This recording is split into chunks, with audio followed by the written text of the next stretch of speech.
조상은 대장군 조진의 아들로 어렸을 때는 몸가짐을 바르게 하고 무겁게 행동했기 때문에 아직 황제가 되기 전인 조예의 눈에 들어 그와 매우 친하게 지냈다고 합니다. 그래서 조예가 황제가 되자 상기신랑을 시작으로 계속 진급하여 무의장군의 자리까지 오르게 됩니다. 경초 2년 한진 춘추에 따르면 조예는 자신의 병환이 위중해지자 연왕 조우를 대장군으로 삼고 영군장군 하원, 무의장군 조상, 등기교위 조조, 초기교위 신랑에게 섭정을 맡기려 했는데 이대로 상황이 진행되었더라면 아마 조예의 뒤를 이은 황제 조방대에는 친족들의 영향력이 무척 강해졌을 것입니다. 그러나 성품이 뛰어났던 조우가 조예의 부탁을 고사하기도 했고 조예의 책사이자 최측근이었던 유방과 손자라는 인물들은 신랑 등과 사이가 좋지 않았기 때문에 만약 조예가 붕하고 저들이 권력을 잡으면 자신들이 해를 입을 거라 생각했기에 음모를 꾸미게 됩니다. 이에 유방과 손자는 몰래 조예를 찾아가 조우가 뒤를 이을 황제를 포좌할 능력이 부족하다고 말했고 이간질을 하며 조조와 신랑 등을 비난합니다. 그리고는 동시에 자신들과 척을 지지 않고 제일 만만했던 조상을 추천한 뒤 사마이를 불러 황실의 기강을 바로 세워야 한다고 했기에 병중에 있어 판단력이 흐려진 조예는 그들의 말에 넘어가 조우, 조조, 신랑 등을 면직시키고 사마이를 불러들이라는 명을 내립니다. 하지만 이 소식을 들은 등기교위 조조가 조예에게 달려와 울면서 조예를 설득했기에 조예는 다시 마음을 바꿔 앞서 명령을 거두고 사마이에게도 궁으로 올 필요가 없다는 명을 내렸으나 유방과 손자가 다시 조예를 찾아가 뱀의 혀로 설득하여 조예는 결국 조우, 하원, 조조, 신랑을 면직시켜 버립니다. 그리하여 조상이 단독으로 궁에서 조예의 유조를 받들었고 뒤늦게 도착한 사마이도 조예를 단독으로 만나 유조를 받들었기에 조예 사후 조상과 대신인 사마이가 사실상 가장 큰 권력을 가지게 됩니다. 한마디로 조상은 아무것도 안 하고 가만히 있다가 최고 권력자 자리에 오르게 된 것입니다. 조예가 죽은 뒤 조방이 어린 나이에 황제의 자리에 올랐고 조상은 사마이와 함께 각각 병사 3,000명을 거느리고 함께 조정을 관장하고 대궐 안에서 번갈아 숙직하며 정사를 논했다고 합니다. 하지만 조상은 그 권력을 혼자 독식하고 싶었는지 측근인 정밀의 계책을 받아들여 사마이를 태부로 임명하는 조서가 내려지도록 합니다. 이는 형식상으로는 사마이에게 더 높은 관직을 주는 것이었지만 실제로는 명예직에 불과한 관직을 줘 대부분의 권한을 박탈하는 것이었고 이로 인해 조상이 홀로 권력을 복차지하게 됩니다. 이렇게 조상의 천하가 되자 그의 동생들도 주요 관직에 오르거나 열후에 봉해졌고 하한, 등량, 이승, 정밀과 같은 조예시대에 빛을 발하지 못한 인물들이 조상을 보좌하며 새로운 신진 세력으로 발돋움합니다. 그리고 대다수가 이때부터 사마이가 뒷방 늙은이가 되어버리고 조상과의 사이가 완전히 틀어진 것으로 알고 있으나 이후에도 사마이는 조상에게 자신의 의견을 제시하기도 하고 오나라의 공격을 대비하기 위한 군을 이끄는 등 권력의 중심에서 벗어났을 뿐이지 계속해서 유의미한 활동을 했던 것으로 보입니다. 정시 5년 등량과 이승은 조상도 사마이처럼 전쟁에서 공을 세워야 위세를 떨치기 좋다고 생각했는지 조상에게 촉을 토벌하여 명성을 얻자는 제안을 하였고 이에 조상은 촉을 공격하기 위한 준비에 돌입합니다. 물론 사마이는 촉을 공격하는 것에 어려움을 알았기에 조상을 찾아가 반대했지만 조상은 사마이의 조언을 듣지 않고 공격을 개시합니다.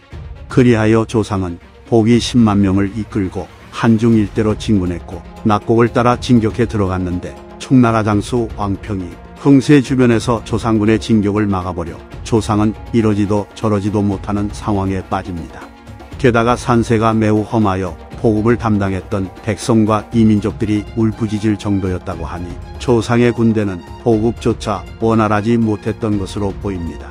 상황이 이렇게 되자 조상의 창군인 양이가 조상에게 지금 군이 처한 상황을 설명하며 지금 퇴각하지 않으면 대패할 거라 말하자 등량과 이승이 나서서 반박하였기에 조상 앞에서 논쟁이 벌어졌는데 양이는 등량과 이승이 장차 국가의 대사를 망치려 하니 죽여야 합니다. 라고 말했다 합니다. 조상은 자신의 측근을 욕하는 양이가 매우 불쾌했지만 양이의 말이 옳다고 여겼고 마침 청나라 대장군 비의가 대군을 이끌고 지원을 왔기에 조상은 그대로 퇴각했다고 합니다. 청나라와의 패전으로 체면이 구겨진 조상이었으나 그의 권세는 여전했고 정시 6년 중루 중전형을 없애고 그 군사들을 자신의 동생인 조희에게 속하게 하니 사마이는 전대 황제 때부터의 오랜 제도기 때문에 함부로 없앨 수 없다고 제지했으나 조상의 행동을 막지 못했다고 합니다. 정시 7년 오나라가 조중 지역을 침범하자 그 지역 백성들이 오나라의 공격을 피해 면수 북쪽으로 건너왔기에 사마이는 피난 온 백성들을 임시로 면수 북쪽에 머물게 해줘야 한다고 했으나 조상은 그렇게 하면 면수 남쪽의 기반이 사라진다고 말하며 반대합니다. 그래서 조상은 사마이의 반대에도 불구하고 피난 온 백성들을 다시 면수 남쪽으로 돌려보냈는데 사마이의 걱정대로 면수 남쪽으로 간 백성들은 오나라 군대의 공격을 받아 많은 사람들이 죽임을 당했다고 합니다. 사마이가 권력의 중심에서 멀어졌어도 계속해서 조상에게 간언하고 그의 정책에 반대할 수 있었던 것은 사마이의 나이와 명성과 덕이 조상보다 높았기도 했고 이로 인해 조상은 예전부터 사마이를 부친을 대하듯 섬겼기 때문에 조상 입장에서 사마이는 매우 어려운 상대였습니다. 그래서 그 모습을 본 하한등은 조상에게 권세가 무거워지면 이를 남에게 맡기는 것이 아니라고 설득하여 하한, 등량, 정밀 등이 상서의 자리에 올라 관리 임용을 관장하게 되었고 필궤는 사례교위에 이승은 하남윤에 임명되어 조정의 중추를 완전히 장악해버려 사마이가 조정에서 할 수 있는 일은 거의 없어지게 됩니다. 그런데 조정을 완전히 장악한 조상 일당들이 선정을 펼쳤더라면 아무런 문제가 없었겠지만 이들은 서서히 본색을 드러내며 부정부패를 일삼습니다. 하한 등은 국가가 관장하는 뽕밭을 자신들이 나누어 가졌고 후한말 영제처럼 주군의 뇌물을 요구하기도 하였으며 자신들의 눈밖에 난 신하들은 작은 과실을 고투리 잡아 처벌했다고 합니다. 그리고 조상은 하한, 등량, 정밀의 계책을 써서 태무를 영영궁으로 옮기게 하였고 황궁의 친위궁까지 자신의 손아귀에 놓은 다음 여러 제도를 고치니 말 그대로 조정을 전행하기에 이릅니다. 또한 조상의 수레와 복식, 음식은 황제의 것과 비견될 정도였다고 하며 수많은 처첩들을 거느리고 조예의 궁녀였던 여인들과 양가의 자녀 수십 명을 사사로이 취하였고 하한 등과 함께 여러 차례 연회를 열어 술을 마시고 놀았는데 조상의 행태가 얼마나 교만하고 사치스러웠는지 그의 동생인 조희가 나서서 수차례 간언할 정도였다고 하며 이로 인해 사실상 조상 일당들을 제외한 대다수는 조상에게서 등을 돌리는 상황까지 갑니다. 이때 사마이는 그 꼴을 가만히 보고 있지만은 않았는데 그는 조상이 선을 넘는다고 생각해 수차례 그의 행동을 막으려 하였으나 계속해서 실패하였고 이때부터 사마이와 조상의 갈등은 공적인 영역을 넘어서서 사적인 영역까지 이르게 되어 사마이는 병을 핑계로 정사에서 손을 떼버립니다.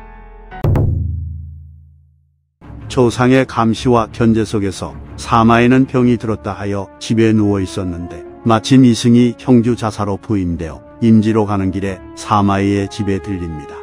이승은 명목상으로는 사마이의 건강이 걱정되어 찾아간 것이었지만 실제로는 사마이의 병이 진짜 중한지를 알아보기 위한 목적으로 간 것이었는데 여기서 사마이는 마치 생사가 얼마 남지 않은 사람이냐 연기를 하여 이승을 속였고 이승은 여기에 넘어가 버립니다.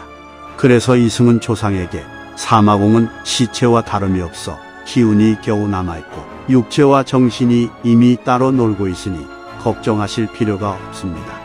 다시 회복되기도 어려운 상태이니 가히 애처로운 일입니다. 라고 말했고 조상은 이 말을 믿고 사마이에 대한 방비를 풀고 완전히 방심해버립니다.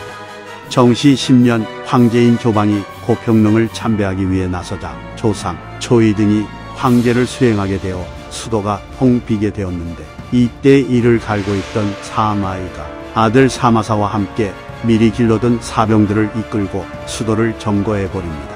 그리고는 조상의 죄를 열거하는 상주문을 올려 조방에게 보내니 조상은 생각지도 못한 사마이의 역습에 궁지에 몰려 이러지도 저러지도 못하는 상황에 처했고 그의 측근이었던 인물들도 적당한 계책을 내지 못했던 것으로 보아 조상 일당 전체는 패닉 상태에 빠졌던 것으로 보입니다. 하지만 조상에게도 아직 희망은 있었는데 그것은 바로 환범이라는 인물이 사마이가 점거한 수도의 성문을 계책을 써서 빠져나온 다음 조상을 찾아온 것입니다.